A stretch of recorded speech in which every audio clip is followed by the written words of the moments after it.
శాంతి భద్రత పరిరక్షణలో భాగంగా చార్మినార్ జోన్లోని ఐఎస్ సదర్న్ పోలీసులు ఆపరేషన్ కవచ్ పేరుతో వాహనాల తనిఖీలు చేపట్టారు. డీసీపీ కిరణ్ ఖారే పర్యవేక్షణలో 4 కీలక ప్రాంతాలలో 100 మందికి పైగా పోలీసులు ఒకేసారి నాకాబందీ నిర్వహించారు. సుమారు 3 గంటల పాటు కొనసాగిన ఈ తనిఖీలలో సరైన పత్రాలు లేని 90 వాహనాలను సీజ్ చేశారు. నేర చరిత్ర ఉన్న వారి వివరాలను కూడా సేకరించారు.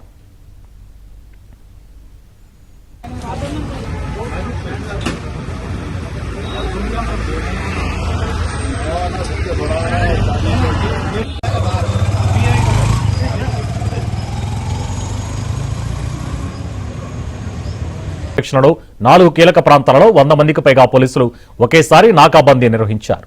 సుమారు 3 గంటల పాటు కొనసాగిన ఈ తనిఖీలలో సరైన పత్రాలు లేని 90 వాహనాలను సీజ్ చేశారు.